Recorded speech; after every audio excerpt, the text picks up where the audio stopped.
à 11. Amen.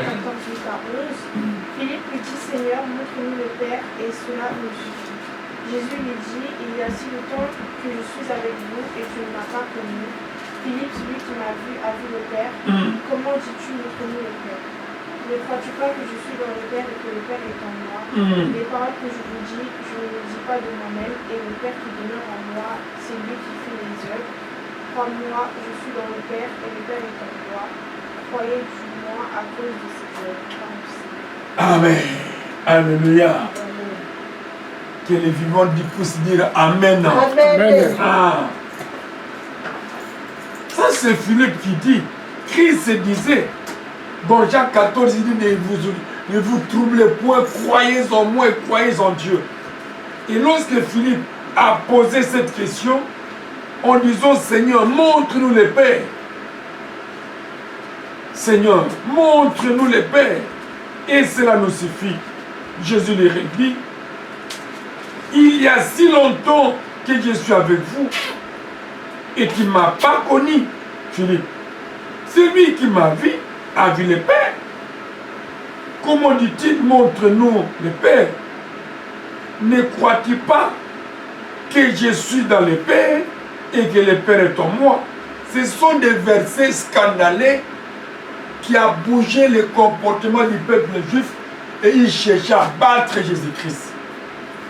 Il croyait que Jésus-Christ est en train de blasphémer. Or, Christ disait la vérité en disant que celui qui m'a vu a vu le Père. Je suis dans le Père et le Père est en moi. Et il a ajouté encore plus grave. Les paroles que je vous dis, je ne les dis pas de moi-même. Le Père qui demeure en moi, celui qui fait les œuvres, il a témoigné. C'est le Père qui demeure en moi qui fait ses œuvres. Les œuvres de la guérison, les œuvres de la résurrection, les œuvres des miracles, les œuvres de la bonté, les œuvres de miséricorde.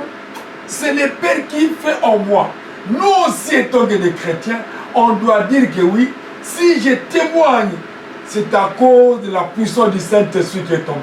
Alléluia. Amen. C'est à cause de ce Jésus que j'ai accepté comme Seigneur et Sauveur. C'est pourquoi j'annonce l'évangile. Comme Christ demeure en moi, moi aussi je dois prêcher comme Christ m'a enseigné, comme Christ m'a parlé, comme Christ m'a instruit. Il a ajouté encore, ce contexte m'a fait rire. Au moins je méditais parce que les Juifs ne comprenaient pas.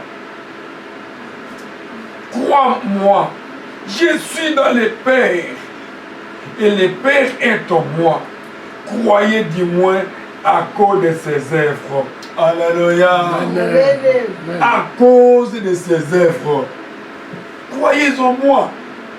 Je suis dans le Père et le Père est en moi. Et si vous ne croyez pas, même en moi, mais à cause des œuvres que j'ai fait, vous voyez les miracles, vous voyez les guérisons, vous voyez les délivrances. Bartimée a vu les démons de Gadara a quitté le corps. Vous voyez, croyez du moins. C'est pourquoi la Bible dit, on les connaîtra par leurs œuvres, qui sont mes serviteurs. Amen. Alléluia. Amen. Un vrai serviteur ne frappe jamais la poitrine. Mais un vrai serviteur, on le voit à travers les œuvres.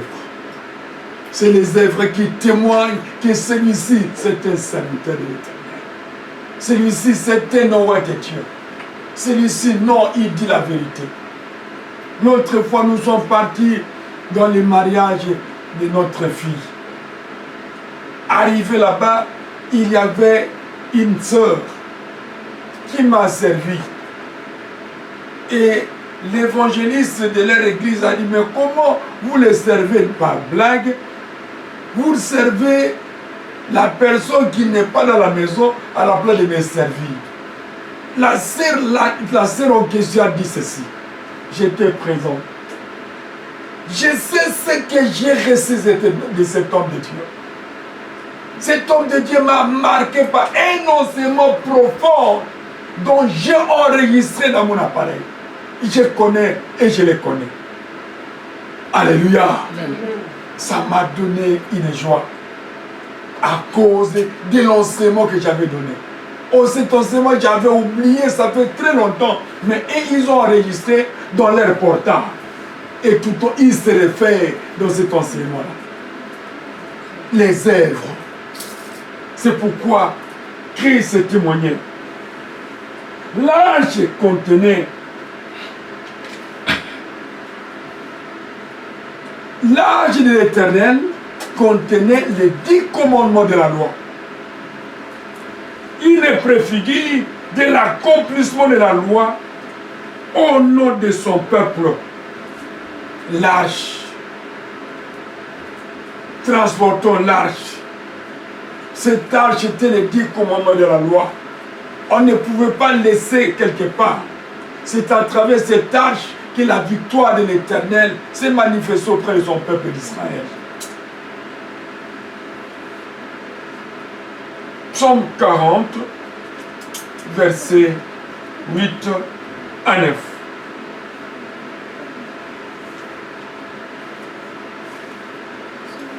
Jésus-Christ, Amen. Psaume 48 à 9. Alors je dis, voici je viens avec le rouleau du livre écrit pour moi. Je veux faire ta volonté, mon Dieu, et ta loi est au fond de mon cœur. J'annonce la justice dans la grande assemblée. Voici, je ne ferme pas mes lèvres, éternel, tu le sais. Amen. Que Dieu te bénisse, ma fille. Alors je dis, voici je viens avec les rouleaux du livre écrit pour moi.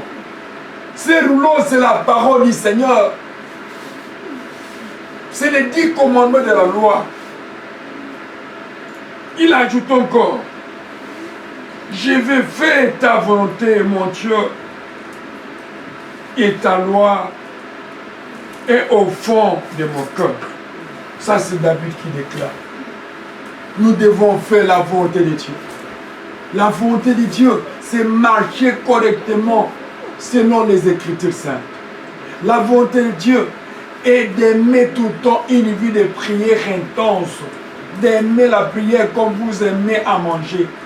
La volonté de Dieu, c'est lire tout le temps les Écritures saintes et partager la bonne nouvelle, comme tout le temps fait Papa Diac. La volonté de Dieu est d'aimer ton projet comme tu t'aimes toi-même. La volonté de Dieu est de pardonner tout ce qui vous crucifie dans les biens. La volonté de Dieu est de partager ton bien à celui qui manque. La volonté de Dieu est d'avoir la compassion aux autres. C'est ça. David dit, je ferai non pas ma volonté, mais ta volonté à toi. La volonté de Dieu signifie beaucoup de choses sur cette terre des hommes. Fais la volonté du Seigneur. La volonté de Dieu, c'est d'aller tout le temps dans la maison de l'Éternel, que Dieu vous bénisse. Si bien que les mots sont dits, pas de transport, mais vous êtes cascadés comme des commandos. C'est ça la volonté de Dieu. Dieu a vu votre volonté. Il a vu votre souci. Ah oui, non, non, non, non. Je dois faire quelque chose qui arrive à l'église. La volonté de Dieu est tout le temps lire les Écritures saintes et comprendre ce que Dieu vous dit. La volonté de Dieu est de demander à Dieu de vous ouvrir les yeux spirituels et de comprendre le monde difficile que nous traversons dans ce monde. Tout ça, ce sont les signes de l'Éternel et nous devons connaître la volonté du Seigneur dans tout ce que nous voyons sur cette terre des hommes. Il ajoute encore David, j'annonce la justice dans les grandes assemblées. Voici, je ne ferme pas mes lèvres. L'Éternel, tu le sais. La volonté de Dieu est d'annoncer la bonne nouvelle partout. Partout tu partages. Même mon service, j'ai gagné un frère qui m'a promis, papa, je viendrai à l'église. J'ai donné les témoignages. Pendant le repos, je commençais à prêcher l'évangile. C'est ça la volonté du Seigneur. Ne fermez pas la bouche partout. Ne croyez pas que prêcher seulement dans l'église. Non, même dans les trains, même dans la rue, dans n'importe quel coin, prêche l'évangile. C'est ça la volonté du Seigneur. C'est ça ce qui nous reste sur cette terre. Lorsque la dernière trompette sonnera, on va partir nous tous. On va laisser ce monde. Alléluia. Amen. Ça, c'est Christ dans son humanité. Nous voyons la vase des mannes et une préfiguration de sa provision pour son peuple pendant le voyage à travers le désert dans la ville. Lorsqu'il sortait, la manne était une préfiguration de la provision. Les enfants d'Israël ont reçu la manne venant du ciel. Avec la boulangerie céleste, oh non, plein de vitamines. Les mannes descendaient, ils ont ramassé, ils ont rassasié. Vraiment, je sais quel est ce boulanger qui a préparé. Jusqu'à présent, je n'ai jamais connu ce boulanger. Et les mannes descendues, ces mannes ont un goût terrible, puisque les pains que nous mangeons tout le temps dans nos vies. Et ils ont mangé, ils ont rassasié, ils ont apporté, mais dans leur sac, c'était la provision. Notre Dieu, c'est un Dieu de provision. Lorsqu'il donne à ses serviteurs, servantes les provisions, personne ne contredira. Alléluia. Amen. Hébreux chapitre 5, non, Matthieu 5, 17. Matthieu 5, 17. Matthieu 5, 17 du nom de Jésus-Christ. Amen. Ne croyez pas que je sois venu pour abolir la loi ou les prophètes. Je suis venu non pour abolir, mais pour accomplir. Ah. Christ lui-même dit, ne croyez pas que je suis venu pour abolir la loi ou les prophètes. Je suis venu non pour abolir, mais pour accomplir. Notre Dieu, c'est un Dieu d'accomplissement. Amen. Alléluia. Amen. Il faut demander à Dieu qui puisse accomplir ce qu'il t'a promis. Chacun de nous a 34 000 promesses de la Bible. Qui doit vivre ça? Mais les autres n'arrivent pas à vivre ces promesses à cause parfois du péché, à cause de la haine, la jalousie du monde, du poison, ainsi de suite. Mais nous avons droit à 34 000 promesses de la Bible que nous devons vivre. Il faut demander à Dieu que ta promesse s'accomplisse dans ma vie. Ce que tu m'as promis, Seigneur, j'ai besoin de vivre. Pendant ces temps qui me restent, je puisse vivre tes promesses. Amen. Ça, c'est votre droit. Ce n'est pas un péché. Tu n'imposes pas Dieu, mais tu réclames tes droits. Les enfants ont toujours réclamé ces droits. Ils ne nous imposent pas, mais ils réclament leur droit de manger, ils réclament leur droit de se porter, ils réclament leur droit de jouer, ils réclament leur droit de les faire sortir. C'est leur droit qu'on avait vu. Et la volonté de Dieu est que ces promesses s'accomplissent en nous. Et tous ces enfants, ces serviteurs, car c'est nos droits. La délivrance, la protection, c'est nos droits. Lorsque nous disons Seigneur, protège-nous, c'est nos droits. Alléluia. Amen. C'est pourquoi Christ a dit, je suis venu non pas pour abolir, mais pour accomplir. Accomplir. Il ajoute encore, je vous dis en vérité, tant que les ciels et la terre ne passeront point, il ne disparaîtra pas de la loi un seul iota ou un seul trait de terre jusqu'à ce que tout soit arrivé. Aucun iota, ça veut dire quoi? Dieu ne retranchera jamais, jamais aucune de ces paroles qu'il a déclarées sans que ça puisse s'accomplir. L'homme peut effacer, mais la parole de Dieu ne s'effacera jamais. La parole de Dieu ne s'effacera jamais. Oui, tu peux dire, bon, je prends l'encre, tu mets, mais les Écritures restent toujours. Cette vérité va s'accomplir au moment opportun selon la déclaration divine. Amen.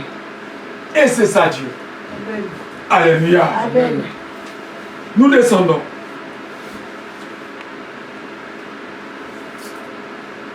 Les bâtons d'Aaron qui avaient le bourgeonné une préfiguration de sa vie ressuscitée totale à partir de la matière morte qu'on pourrait entièrement partager avec son peuple, source de vie nouvelle.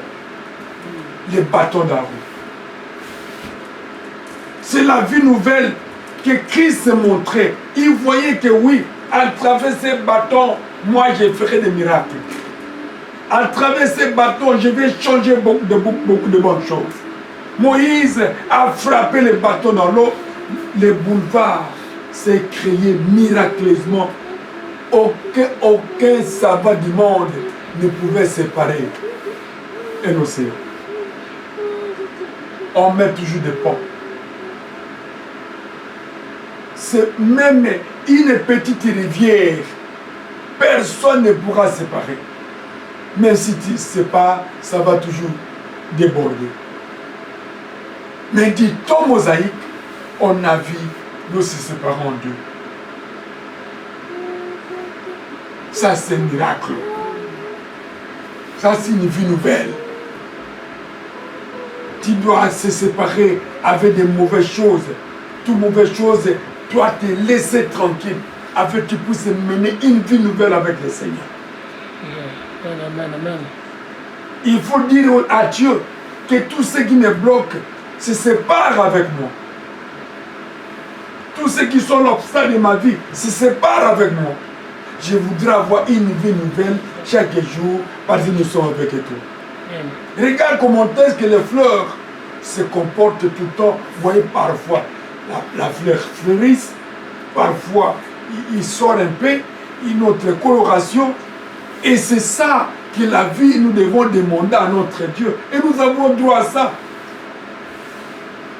Alléluia. Amen. Par nature, nous voyons les exemples qui contenaient l'arche. Nous voyons par nature les sièges de la miséricorde. Par nature, nous voyons que Christ, c'était Dieu miséricordieux. Et Dieu qui est lent à la colère et riche en bonté. Et Dieu qui ne veut pas perdre une âme. Et Dieu qui est venu pour la mission de sauver. Dieu aime tout le monde. Il aime l'humanité. Prétangible. Même ces brigands qu'il a injuriés. Et l'autre a dit, Seigneur, souviens-toi de moi lorsque tu viendras à ta gloire. Un brigand, il n'a pas eu le temps de se repentir. Il a dit à l'autre, mais comment vous l'accusez? Lui, c'était innocent. Vous et moi, nous méritons les sentences. Parce que nous sommes des brigands, des voleurs.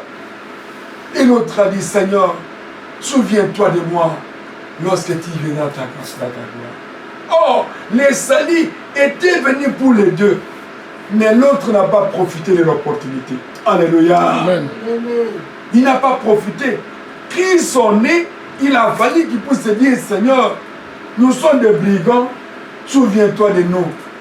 Pardonne-nous, qu'on soit sauvés. Mais l'autre a commencé à critiquer. Toi qui es Christ, tu faisais des miracles, descends de la croix. L'autre a dit, oh, mais toi tu dis le contraire, tu rêves des cauchemars. Mais celui-là, c'est un saint homme. Il ne connaît rien, innocent. Vous et moi, nous méritons le sort parce que nous sommes victimes. Après avoir dit ça, il a dit, Seigneur, souviens-toi de moi lorsque tu viendras à la gloire. Et ces brigands, il fallait profiter de la repentance de l'autre, de dire que Seigneur, pardonne-moi, j'ai mal parlé, que tu puisses aussi me pardonner, que je sois sauvé. Rien, incrédule. Regarde. Et dans cette incrédulité, il a perdu. L'autre est sauvé et l'autre est resté à cause de l'incrédulité. C'est pourquoi beaucoup de pécheurs demeurent dans le mal à cause de leur incrédulité. Oh, Dieu aime sauver le monde. Alléluia. Amen. Vous voyez l'exemple de ces